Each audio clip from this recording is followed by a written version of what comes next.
महापालिकेच्या निवडणुकीसाठी उमेदवारी अर्ज मागे घेण्याचा आज शेवटचा दिवस आहे। त्यामुळे राजकीय हालचालींना प्रचंड वेग आलाय। अनेक प्रभागांमध्ये उमेदवारांची संख्या कमी करण्यासाठी पक्षांतर्गत बैठकांचं सत्र सुरू आहे। नाराज उमेदवारांची मनधरणी करून अर्ज मागे घेण्यासाठी प्रयत्न केले जात आहेत।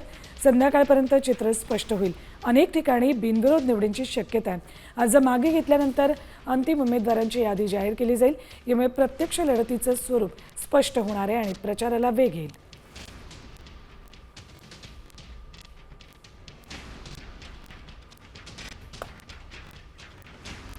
तेच जाऊयात आमचे प्रतिनिधी गणेश कवडे यांच्याकडे। गणेश, अगदी काही वेळ हातात शिल्लक राहिलेला आहे उमेदवारी अर्ज मागे घेण्यासाठी, त्यामुळे स्वाभाविक आहे सगळ्याच पक्षांमध्ये आपल्या बंडखोरांची मनधरणी करण्यासाठी जोर आला असेल।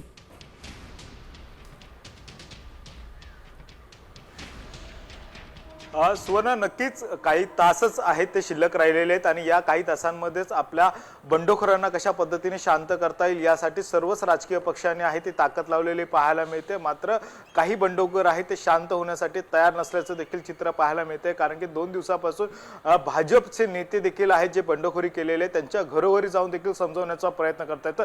दुसरीकडे एकनाथ शिंदे यांनी देखील स्वतःच्या घरी सगळ्या बंडखोरांना बोलवून त्यांची समजूत काढण्याचा प्रयत्न देखील केलेला पाहायला मिळतो। एकनाथ शिंदे असतील, त्याचबरोबर उद्धव ठाकरे, आदित्य ठाकरे देखील आहेत ते मैदानात उतरलेले पाहायला मिळतात। मात्र तरी देखील बंडोबा थंड होण्यासाठी कुठेही तयार नाहीये, अशा पद्धतीचं सध्याचं चित्र आहे। मात्र काही जणांना आहे ते थंड करण्यासाठी राजकीय पक्षांना आहे ते यश येताना पाहायला मिळते। त्यामुळे आता नेमकं कोण कोणाचे थंडोबा होत आहेत, या बंडोबा तसेच कायम राहतात हे देखील पाहणं गरजेचं आहे।